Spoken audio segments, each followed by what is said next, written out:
देखो, मनुष्य जिस चीज के लिए पाप करता है ना, वो यहीं रह जाता है। मकान के लिए पाप करो, दुकान के लिए पाप करो, धन के लिए पाप करो, परिवार के लिए पाप करो, वो सब यहीं रह जाएगा। और पाप करते इन्हीं के लिए, और सब यहीं रह जाता है।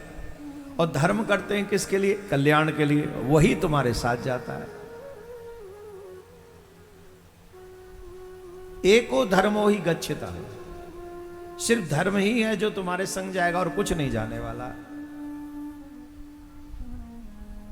जब हम यहां से गए तो हमें पता चला कि हमें धमकी मिली है। हमने कहा हम तो बंसी वट पे कथा कर रहे थे, हमने तो कुछ ऐसा कहा भी नहीं कि धमकी दे दो तुम। अच्छा, कल परसों में तो कुछ नहीं कहा, कहा कुछ ऐसा? और फिर भी पता चला कि तुम्हारे पास 1 महीना है। जब 1 महीना में तो 1 दिन आज न करो। अब बचे कितने? 29 दिन बचे हम पे। तो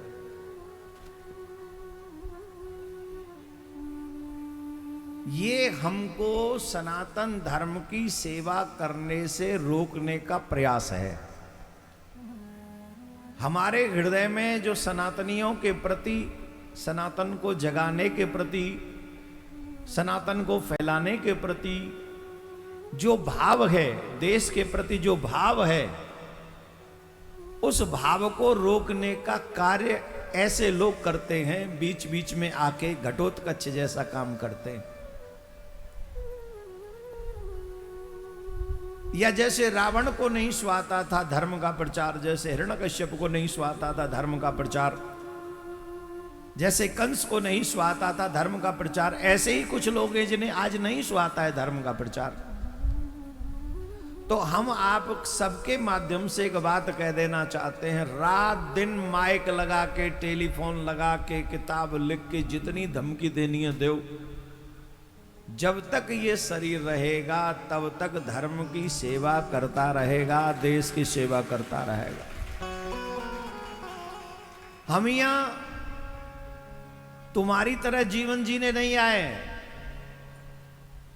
खाओ कमाओ और सो जाओ ना, इसके लिए नहीं आए हम तो इसके लिए आए हैं, खाओ भी सो भी, लेकिन सनातनियों को जगाओ भी, सनातन का झंडा फहराओ भी।